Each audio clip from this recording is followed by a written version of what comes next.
ठीक है, और कोई बताएगा? सर एसओपीज होती हैं, पॉलिसी सेट ऑफ रूल होता है एक, जिसके ऊपर हम चलते हैं। ठीक है, बेसिकली देखो हम health and safety management system कर रहे हैं, चैप्टर नंबर 2 हमारा है ही इस हवाले से, occupational health and safety management system के हवाले से। और health and safety management system मैंने आपको बताया कि हम पीडीसीए साइकिल उसमें फॉलो करेंगे, plan do check act.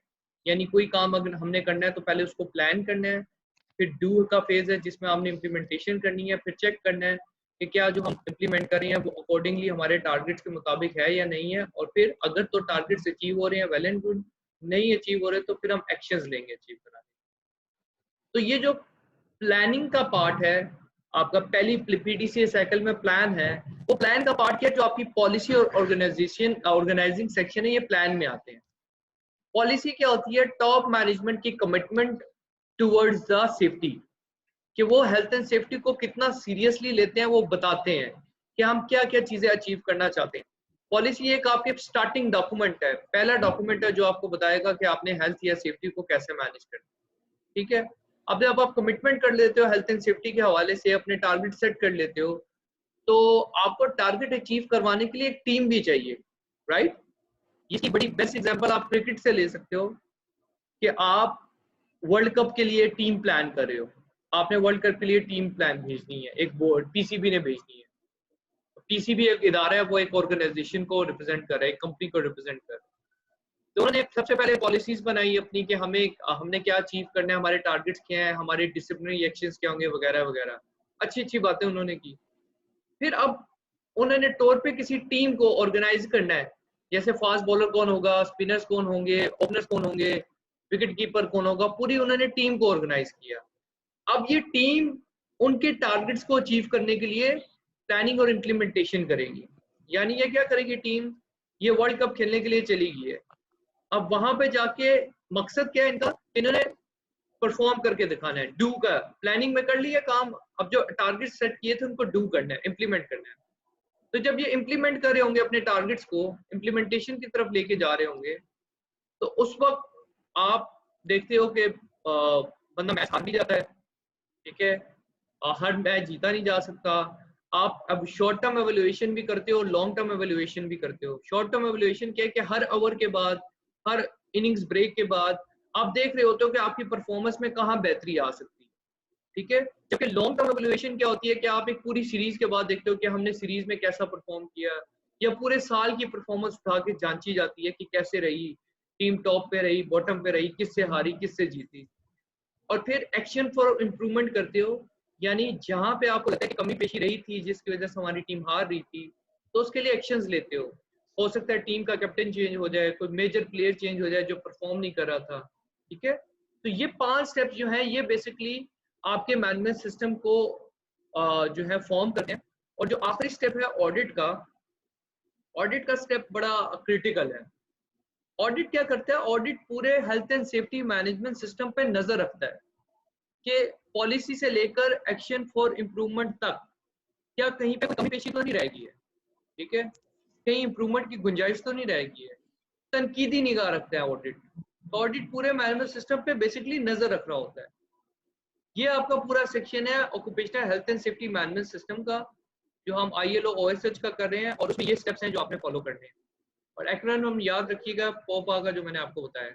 PDCA cycle, अब इसी पीडीसीए साइकिल को हम लेके चलेंगे किसकी तरफ, अपने ILO OSH 2001 मैनेजमेंट सिस्टम की तरफ।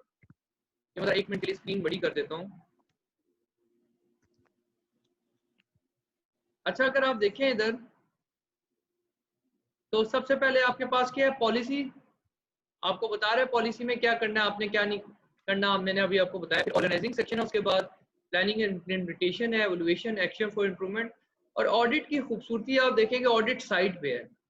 और ऑडिट में एक और चीज देखें कि इसका कनेक्शन जितने पूरे मैनेजमेंट सिस्टम से है हर जगह पे, और 2 वे कंट्रोल लिंक है, यानी एरो की डायरेक्शन 2 साइडेड है। यानी ऑडिट इंस्ट्रक्शंस दे रहे हैं, इसको जांच रहे हैं, और इंस्ट्रक्शन दे रहे हैं कि कहाँ कहाँ पे बेहतरी आ सकती है, तो 2 वे कम्युनिकेशन होगी।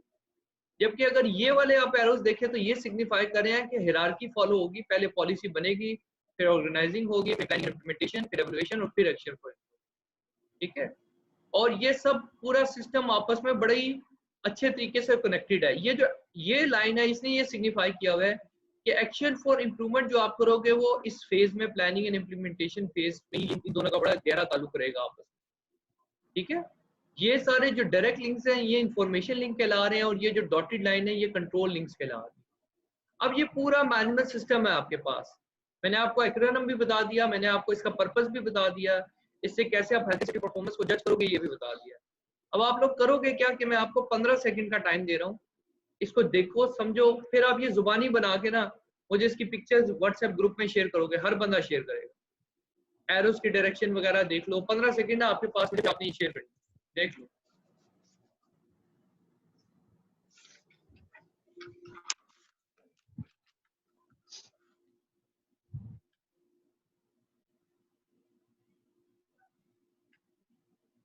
राजेश साहब क्या बोला था, रिपीट कीजिए कि मुझे जरा सुनाई नहीं दिया। मैंने क्या 15 सेकंड है, इसको देख लीजिए, आपकी स्क्रीन पे आ रहा है, और ये मैनेजमेंट सिस्टम फिर आपने बनाना है खुद से, और मुझे व्हाट्सएप पे शेयर करना है। ये बनाना है हमने। हाँ, ये जुबानी बनाना है आपने देखे बगैर। ठीक है,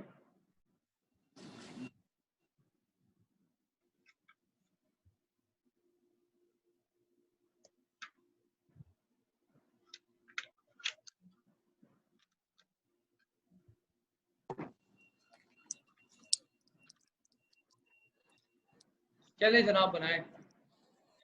1 मिनट का टाइम है आपके पास, जल्दी से बना के मुझे व्हाट्सएप ग्रुप पे शेयर कीजिए।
जनाब किसी ने अभी तक शेयर नहीं किया, इतना मुश्किल तो नहीं है।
सर जी जनाब। मैं समझा सर डिस्कनेक्ट ना हो गया। नहीं, अच्छा, मुझे आप लोगों ने यार शेयर नहीं की अभी तक, किसकी आई है मेरे पास। आमिर खान भाई की आई है। अच्छा, एरोस की डायरेक्शन आप लोगों की अपनी चेक कर लें। एरो की डायरेक्शन में एक दो लड़कों का मसला है, वो मैं आपको साइड दिखा देता हूँ।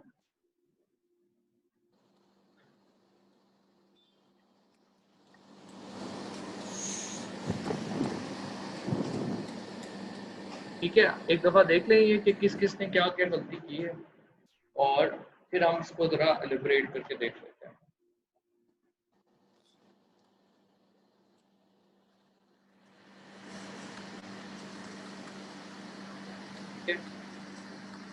पॉलिसी आपके पास क्या है भाई? पॉलिसी है clear statement of commitment to health and safety. अब मुझे बताए कमिटमेंट कौन करेगा? कमिटमेंट टॉप किसने करनी है मैनेजमेंट। हेल्थ एंड सेफ्टी से रिगार्डिंग? टॉप मैनेजमेंट है सर। टॉप मैनेजमेंट की कमिटमेंट है। ठीक है, आपकी जो मैनेजमेंट है, जो एम्प्लॉयर है, जो कंपनी है, उसकी कमिटमेंट है टुवर्ड हेल्थ एंड सेफ्टी को। हेल्थ एंड सेफ्टी को उसकी जो गाइडलाइंस आपको है, लेजिस्लेशन लॉज हैं, उनके मुताबिक फॉलो करेंगे। ऑर्गेनाइजिंग सेक्शन में क्या होता है? ऑर्गेनाइज करना, यानी टीम बनाना।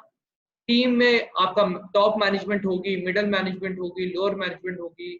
लोगों को रिस्पॉन्सिबिलिटीज बताई जाएंगी कि भाईजान आपका ये काम है, आपका ये काम है। टॉप मैनेजमेंट की ये रिस्पॉन्सिबिलिटीज है, मिडिल की है, बॉर्डर मैनेजमेंट की या लोअर मैनेजमेंट की ये रिस्पॉन्सिबिलिटीज है। फिर हम ये करने के बाद इम्प्लीमेंटेशन यानी डू वाले सेक्शन में आते हैं। ये जो दो सेक्शन है, पॉलिसी और ऑर्गेनाइजिंग, ये प्लानिंग के सेक्शन हैं। ठीक है, इसके बाद आपका ये जो नेक्स्ट सेक्शन है इम्प्लीमेंटेशन वाला, planning and implementation, it is regarding your do section, यानी जब आपने काम को इम्प्लीमेंट करना है तब आपने क्या करना है। ऑब्वियसली आपने हर किस्म की मैनेजमेंट करनी है हेल्थ एंड सेफ्टी से रिगार्डिंग। रिस्क असेसमेंट बनानी पड़ेंगी, प्रोसीजर्स बनाने पड़ेंगे आपको, परमिट टू वर्क सिस्टम बनाना पड़ेगा। सारा अमली काम आपको यहाँ पे करना पड़ेगा डू वाले सेक्शन। जो चैप्टर नंबर 3 है हमारा नेक्स्ट चैप्टर, वो पूरा इसी पे बना हुआ और काफी लंबा चैप्टर है। 55 to 60% of your core content जो है वो चैप्टर नंबर 3 में ही है। तो हम प्लानिंग एंड इम्प्लीमेंटेशन सीखते हैं। ठीक है, नेक्स्ट एवल्यूएशन है। एवल्यूएशन का मतलब जांचना, देखना कि हमने जो इकदाम किए हैं डू सेक्शन में, क्या वो हमारे इफेक्टिव है कि नहीं है, या हमें कुछ चेंजिंग करने की जरूरत है। अगर तो हम देखते हैं कि ठीक है यार सब सेट जा रहा है, कोई मसला नहीं है, तो फिर वेल एंड गुड, हम इम्प्रूवमेंट की कोशिश करेंगे। लेकिन अगर हमें पता लगता है कि फ्लॉज हैं, तो फ्लॉज को हम एड्रेस करेंगे। हम अपने टारगेट को मीट कराने के लिए उन फ्लॉज को निकालेंगे जिस स्टेप में भी फ्लॉ होंगे, और फिर अल्टीमेटली हमारा जो मैनेजमेंट सिस्टम है उसकी इफेक्टिवनेस तभी पूरी होगी। अच्छा, जो ऑडिट का स्टेप है ना, ऑडिट सेपरेट है। आपने चार्ट में भी देखा था कि ऑडिट दोनों से सेपरेट है। ये पूरे आपकी पॉलिसी से लेकर एक्शन फॉर इम्प्रूवमेंट में जितने भी स्टेप है, ऑडिट साइड पे है। ऑडिट ने नजर रखी हुई है पूरे मैनेजमेंट सिस्टम पे। तो ऑडिट की यहाँ से डेफिनेशन भी अगर मैं बताऊं तो क्या है कि it's a systematic, critical and objective based analysis of health and safety management system या examination of health and safety management system. आप क्या करते हो ऑडिट में? क्रिटिकल का मतलब तनकीदी नजर रखते हो, ऑब्जेक्टिव का मतलब आपके कुछ टारगेट्स हैं जिनको आप चेक कर रहे होते हो, और क्या सिस्टमैटिक है यानी किसी प्रोसीजर को फॉलो कर रहे होते हो, और चेक क्या कर रहे होते हो? Occupational health and safety management system की इफेक्टिवनेस। इस पूरे मैनेजमेंट सिस्टम को चेक कर रहे होते हो कि कहीं पे इसको इंप्रूवमेंट की गुंजाइश तो नहीं है, जरूरत नहीं है। तो this is your basically independent, critical and systematic review of management system. और लास्ट जो स्टेप है आपका ये कंटिन्यूअल इंप्रूवमेंट का। कंटिन्यूअल इंप्रूवमेंट हर जगह पे आप लगा सकते हो। कंटिन्यूअल इंप्रूवमेंट का मतलब ये होता है कि एक चीज अगर आपने, एक सिस्टम अगर आपने बनाया है, कोई मैनेजमेंट सिस्टम आपने डेवलप किया है, तो वो जिंदगी भर के लिए नहीं है। उसमें ऑब्वियसली चेंजिंग आपको रिक्वायर्ड होंगी विद पैसेज ऑफ टाइम। तो ये कह रहा है कि ये मैनेजमेंट सिस्टम ऐसे है कि जो विद पैसेज ऑफ टाइम जिसमें इंप्रूवमेंट की गुंजाइश रहेगी। ये ये 1 साल के लिए तो वैलिड हो सकता है, लेकिन उसके बाद आपको फिर इसको रिव्यू करना पड़ेगा। इसमें इंप्रूवमेंट आएगी, वक्त के साथ साथ आपको नई चीजें ऐड करनी पड़ेंगी, क्योंकि आपको पता है जब टाइम चेंज होता है तो न्यू न्यू इक्विपमेंट भी आता है, न्यू टेक्नोलॉजी भी आती है, और जब new equipment, new technology, new process होंगे तो उसके साथ न्यू हैजर्ड्स भी होंगे, नए खतरात भी होंगे जिनको आपने एड्रेस करना होगा। अच्छा, ये जो एक हमने मैनेजमेंट सिस्टम जो पहला पढ़ा है वो था ILO 2001 OSH मैनेजमेंट सिस्टम। ये जो मैनेजमेंट सिस्टम हम अब करने लगे हैं, this is ISO 45001 management system, ठीक है, occupational health and safety management standard जिसमें आप देखते हो। ये इस वक्त लेटेस्ट मैनेजमेंट सिस्टम है पूरी दुनिया में, बड़ी कंपनीज में हेल्थ एंड सेफ्टी को मैनेज करने के लिए यही स्टैंडर्ड फॉलो होता है। अच्छा, बुनियाद इसकी भी PDCA साइकिल है, कोई नई चीज नहीं है। उसमें भी प्लान टू चेक एक साइकिल फॉलो होती थी, इसमें भी प्लान टू चेक एक साइकिल फॉलो हो रही है। तो फर्क कहाँ पे आता है फिर? फर्क ये आता है कि ये ज्यादा एडवांस मैनेजमेंट सिस्टम है पिछले मैनेजमेंट सिस्टम। एडवांस क्यों है? क्योंकि ये साइट पे हर किस्म के हैजर्ड्स को कंसीडर करने के साथ साथ उसके कॉन्टेक्स्ट को भी ऑर्गेनाइजेशन के कंसीडर करता है। कॉन्टेक्स्ट ऑफ द ऑर्गेनाइजेशन से क्या मतलब है मेरा, कि आपकी एक साइट काम कर रही है, पेंट वर्क कर रही है, एक प्लांट है जो फर्टिलाइजर का प्लांट है, ठीक है, एक प्लांट है जो रिफाइनरी है फॉर एग्जांपल, एक सीमेंट प्लांट है। तो हर इंडस्ट्री के डिफरेंट हैजर्ड्स होंगे, ठीक है, सीमेंट में डिफरेंट हैजर्ड हैं, पेंट इंडस्ट्री में डिफरेंट हैजर्ड हैं, ऑयल एंड गैस में डिफरेंट हैजर्ड हैं। तो हर इंडस्ट्री के डिफरेंट हैजर्ड हैं। ये स्टैंडर्ड क्या करता है, ये standard on context of the organisation को भी कंसीडर करता है, यानी इंडस्ट्री काम क्या कर रही है, कंपनी काम क्या कर रही है, ऑर्गेनाइजेशन क्या एक्टिविटी परफॉर्म कर रही है। फिर एक्टिविटी परफॉर्म करने के साथ साथ ये सबसे पहला वर्ड है, यहाँ से आपने मैनेजमेंट सिस्टम की अंडरस्टैंडिंग यहाँ से शुरू करनी है, कॉन्टेक्स्ट ऑफ द ऑर्गेनाइजेशन से। फिर आपके क्या एक्सटर्नल और क्या इंटरनल इश्यूज हैं जो मैनेजमेंट सिस्टम को अफेक्ट करेंगे। एक्सटर्नल इंटरनल इश्यूज से क्या मुराद है? एक्सटर्नल इश्यूज से मुराद है कानून जो बना होगा, स्टैंडर्ड्स, डिफरेंट स्टैंडर्ड जो में चेंजिंग जो आ रही होगी, और शेयर होल्डर्स के रिव्यूज, ये बाहर की पार्टी है। जबकि इंटरनल इश्यूज क्या होते हैं, जो कंपनी के अंदर के मसले मसाइल होते हैं, कंपनी के अंदर बजटिंग का इशू है या कोई भी और टाइम लाइन का इशू है, तो वो इंटरनल बात हो रही होगी, ठीक है। तो एक्सटर्नल और इंटरनल दोनों इश्यूज को कंसीडर करोगे, और अगर इस पॉइंट को जहन में रख के आप इधर आओ तो आपको ये बात समझ में आएगी, needs of and expectation of workers. और वर्कर्स क्या होते हैं? इंटरनल होते हैं, एक्सटर्नल होते हैं, एक्सटर्नल लोग होते हैं, इंटरनल लोग हैं। तो यही बात यहाँ पे भी कर रहा है कि हमने इश्यूज के साथ साथ हमारी जो पार्टीज हैं, इंटरनल पार्टीज कौन सी हैं, वर्कर्स, और इंटरेस्टेड पार्टीज कौन सी हैं, जो एक्सटर्नल पार्टीज होंगी, जिसमें क्लाइंट हो सकता है, जिसमें इन्फोर्समेंट बॉडीज हो सकती हैं, जिसमें आपकी कोई मैन्युफैक्चरर हो सकता है जो आपको सप्लाई देता है। तो इनकी एक्सपेक्टेशंस को भी कंसीडर करना है आपने। जी, कॉन्ट्रैक्टर हो सकता है सर एक्सटर्नल में? देखो, अगर मैं अभी अपने आपको कॉन्ट्रैक्टर समझ के बात करूं तो उसके लिए क्लाइंट आउटसाइडर है, ठीक है, क्योंकि बीइंग कॉन्ट्रैक्टर हम अपने मैनेजमेंट सिस्टम के स्टैंडर्ड बना रहे हैं, क्लाइंट कंपनी के लिए तो हम काम कर रहे होंगे ना। तो मैं अगर कॉन्ट्रैक्टर अपने आप को समझता हूँ तो मेरे लिए क्लाइंट पार्टी आउटसाइडर है, एक्सटर्नल है पार्टी मेरे लिए। सर अगर हम सब कॉन्ट्रैक्टर्स हायर करते हैं सर, क्या कह रहे हैं, किसने सवाल किया? अगर हम सब कॉन्ट्रैक्टर्स हायर करते हैं तो वो एक्सटर्नल में आएंगे, इंटरनल में? बिल्कुल। जब आपके नीचे जो देखें, आपके नीचे जो पार्टी काम कर रही है, आपकी कंपनी का पार्ट नहीं है वो पार्टी, तो वो आपकी कंपनी को रिप्रेजेंट नहीं कर रही होगी, ठीक है, पहली बात। दूसरी बात ये है कि एक्सटर्नल इश्यूज कौन से होते हैं, एक्सटर्नल पार्टी या इंटरेस्टेड पार्टीज कौन सी होती हैं। इंटरेस्टेड पार्टीज का वर्ड निकला हुआ है शेयर होल्डर का, सुना होगा आपने, ठीक है जी सर। एक वर्ड होता है शेयर होल्डर, एक वर्ड होता है स्टेक होल्डर। यहाँ पे स्टेक होल्डर का वर्ड आपने ध्यान में रखना है। स्टेक होल्डर वो होता है, जैसे आप सब लोग मुल्क पाकिस्तान के स्टेक होल्डर्स हैं। स्टेक होल्डर वो बंदा होता है जिसके साथ, जिसका नफा या नुकसान किसी कंपनी के साथ जुड़ा होता है, वो उस कंपनी का स्टेक होल्डर। यानी मेरा अगर नफा और नुकसान, इसके नफे में, इस कंपनी के नफे में मेरा नफा और नुकसान में मेरा नुकसान है, तो मैं इस कंपनी का स्टेक होल्डर हूँ, और ऑब्वियसली मैं इंटरेस्टेड होगा इस पार्टी में, क्योंकि इसके नुकसान के साथ मेरा नुकसान जुड़ा हुआ है, ठीक है। तो आपने एक्सपेक्टेशंस ऑफ इंटरेस्टेड पार्टीज भी देखनी है। ये काफी बड़ा स्टैंडर्ड है ISO 45001, इस पे पूरी ट्रेनिंग होती है, 100 पेज की इसकी पूरी बुक है, ठीक है, जिस पे आप स्टडी करते हैं। लेकिन यहाँ पे बड़ा लाइटली सा वो इसका इंट्रोडक्शन दिया गया, तो मैं उसी लिहाज से कोशिश कर रहा हूँ जिस हद तक बातें कवर हो सकती हैं कवर करवाऊँ। तो हमने देख लिया कि ऑर्गेनाइजेशन काम क्या करती है, कॉन्टेक्स्ट क्या है उस ऑर्गेनाइजेशन का, उसमें एक्सटर्नल और इंटरनल इश्यूज क्या हैं, और इंटरनल यानी वर्कर जो है हमारे और इंटरेस्टेड पार्टीज जो है उनकी नीड्स एंड एक्सपेक्टेशंस क्या हैं। ये तीन चीजें हम पिछले मैनेजमेंट सिस्टम में कंसीडर नहीं कर रहे थे। इन तीन चीजों से हमें स्कोप ऑफ मैनेजमेंट सिस्टम पता लगेगा कि अगर हमने देखना है कि हम क्या क्या कवर करेंगे मैनेजमेंट सिस्टम में, कितनी कितनी डिटेल में हम इस चीजों को कवर करेंगे। अंदर सारे देखें, ये तीन चीजें कंसीडर करने के बाद अंदर पीडीसीए साइकिल ही है, plan, do, check and act, वही साइकिल है। कोई बाकी बदलाव ऐसा आपको नजर नहीं आएगा। वहां पे भी पहले आप प्लानिंग का पार्ट था, पॉलिसी का पार्ट था, यहाँ पे भी प्लानिंग करोगे। वहां पे डू के पार्ट में आप क्या वर्ड यूज कर रहे थे, प्लानिंग एंड इम्प्लीमेंटेशन। यहाँ पे क्या है, सपोर्ट एंड ऑपरेशन।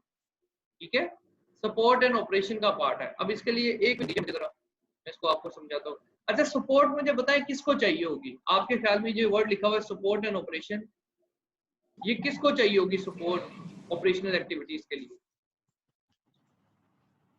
वर्कर्स को सर। वर्कर्स को चाहिए होगी। और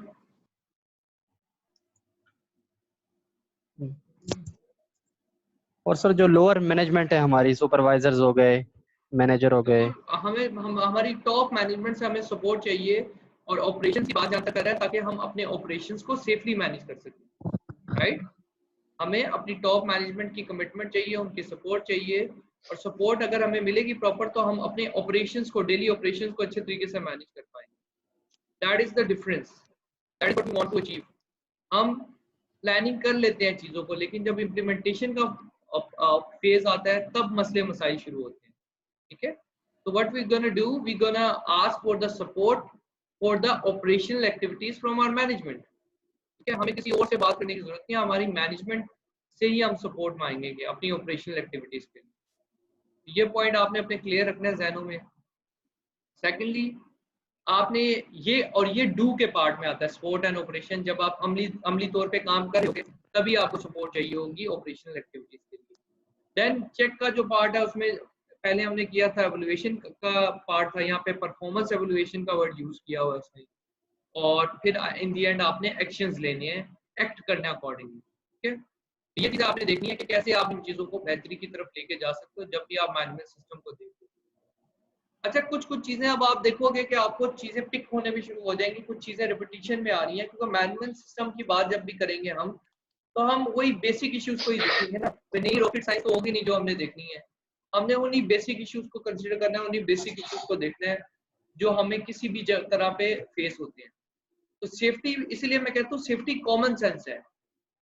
ठीक है, सेफ्टी में कोई आपको रॉकेट साइंस होने की जरूरत नहीं है, आपको अपनी कॉमन सेंस को यूटिलाइज करना है to be a good safety professional. Right, अच्छा ये मैं बुक आपको दिखाना चाह रहा हूँ, ओपन नहीं हो रही। हाँ ठीक है, उसमें से मैंने आपको एक चीज दिखानी है।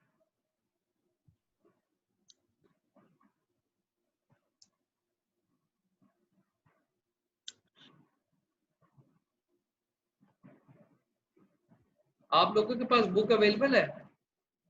तो हाँ, सॉफ्ट में मैंने आपसे शेयर की थी। जी सर, ग्रुप में तो है। एक मिनट रुक जा, मैं यहाँ से खोल लेता हूँ।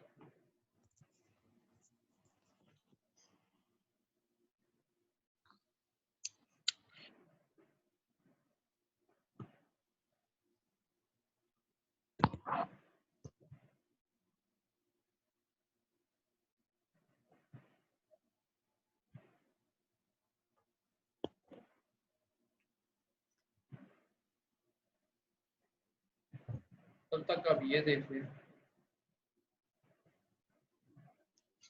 ठीक, तो सपोर्ट एंड ऑपरेशन हमें चाहिए होगा। फिर वहां पे हमारे पास एवल्यूएशन था, यहाँ पे हम उस वर्ड को परफॉर्मेंस एवल्यूएशन कह रहे हैं। एंड देन इम्प्रूवमेंट, जैसे हम लास्ट में कहते हैं एक्शन फॉर इम्प्रूवमेंट, तो वही पीडीसीए साइकिल है। सिर्फ इंट्रोडक्शन किस चीज का हुआ है, इन इश्यूज का, जो हम उसमें कंसीडर नहीं करते। हम कॉन्टेक्स्ट ऑफ द ऑर्गेनाइजेशन को इसमें कंसीडर कर रहे हैं, हम needs and expectations of workers देख रहे हैं, अपने इंटरेस्टेड पार्टीज देख रहे हैं, एक्सटर्नल इंटरनल इश्यूज का अहमियत दे रहे हैं। अच्छा, ये चीज आपने नहीं भूलनी है, ये सबसे इंपॉर्टेंट चीज है इसमें। ये आपको मिडल सर्कल जो नजर आ रहा है, इस पे अगर आप गौर करें तो ये पूरी पीडीसीए साइकिल से ओवरलैप कर रहा है। इस सर्कल से भी ओवरलैप कर रहा है, इससे भी और इससे भी। इसका क्या मतलब है कि अगर लीडरशिप की कमिटमेंट नहीं होगी और वर्कर की पार्टिसिपेशन नहीं होगी दोनों की, तो तब तक ये पीडीसीए साइकिल का कोई मकसद नहीं होता है, ये इफेक्टिव कभी भी नहीं हो सकती। आपको पीडीसीए साइकिल को इम्प्लीमेंट करवाने के लिए अब लीडरशिप की कमिटमेंट, उसकी तरफ से वो अपनी विजिबल लीडरशिप शो करवाए और वर्कर भी अपनी पार्टिसिपेशन करेगा, तो ये एक effective health and safety management system बनेगा। ठीक है, अदरवाइज आप जो मर्जी कर लो, आप जितनी मर्जी प्लानिंग कर लो, आप जितना बड़ा मैनेजमेंट सिस्टम बना लो, if the leadership and the workers are not willing to do what safety, तो वो कभी भी सेफ्टी नहीं हो सकता, वो मैनेजमेंट सिस्टम किसी काम नहीं आएगा। ठीक है, और लास्टली देखो, जब ये पीडीसीए साइकिल इंप्लीमेंट हो जाती है तो एंड में आपके पास आउटकम्स आती हैं आपके मैनेजमेंट सिस्टम। ठीक है, दिस इज आवर आउटकम्स। अच्छा, टाइम खत्म हो रहा है यार, आप लोग जल्दी ज्वाइन करिए अभी, और टाइम खत्म हो रहा है तो इतना टाइम लगा देते हैं, 1 सेकंड भी नहीं लगता इसको ज्वाइन करने। तो मैं अभी ये इस सेशन को खत्म करूं, नेक्स्ट सेशन में एकदम ज्वाइन हुआ। ठीक है।